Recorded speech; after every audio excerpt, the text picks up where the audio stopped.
Good evening. We're coming to you with breaking news out of Venezuela. Demonstrators led by opposition leader Juan Guaido clashed with military troops commanded by Venezuelan President Nicolas Maduro. The violence began early this morning when Guaido released a 3-minute video of him calling on civilians to make a push to end Maduro's rule. Members of both groups began to use tear gas, Molotov cocktails, and more during the standoff. Still, opposition leaders see the fight as a way to reinstate democracy in Venezuela.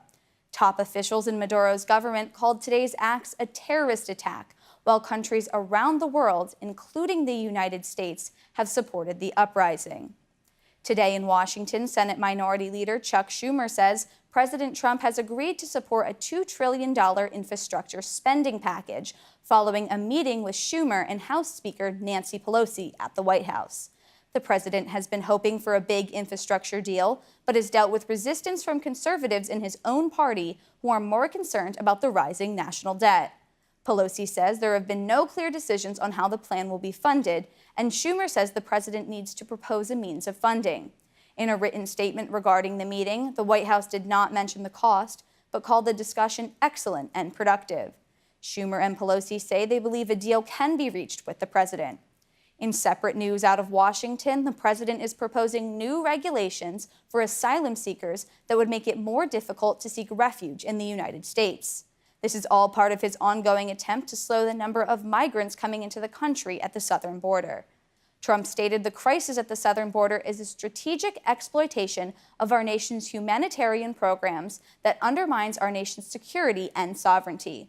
The rule would require asylum seekers to pay an application fee. It would deny work permits for asylum seekers who illegally enter and mandate that government officials fast-track asylum hearings.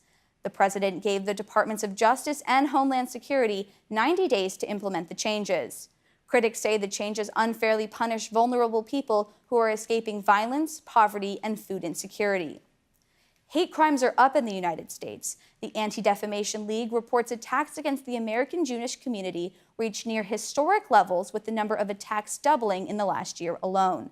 The statistics come just days after Saturday's fatal shooting at a synagogue in Poway, California, and 6 months after the deadliest attack on the Jewish community in U.S. history, when a gunman shot and killed 11 worshipers at the Tree of Life Synagogue in Pittsburgh. The Anti-Defamation League's National Director, Jonathan Greenblatt, said in a statement, "We've succeeded in improving hate crime laws, and yet we continue to experience an alarmingly high number of anti-Semitic attacks." Finally tonight, a beaming Prince Harry and his wife Meghan Markle, the Duchess of Sussex, offered a first look at their new son this morning at Windsor Castle. His name, Archie Harrison Mountbatten Windsor. The two addressed the media saying they were very excited to be new parents. The couple introduced the baby to a smiling Queen Elizabeth and her husband, Prince Philip, later in the afternoon. And that's all we have for tonight. I'm Danielle Zulkosky. Thanks for watching, and good night.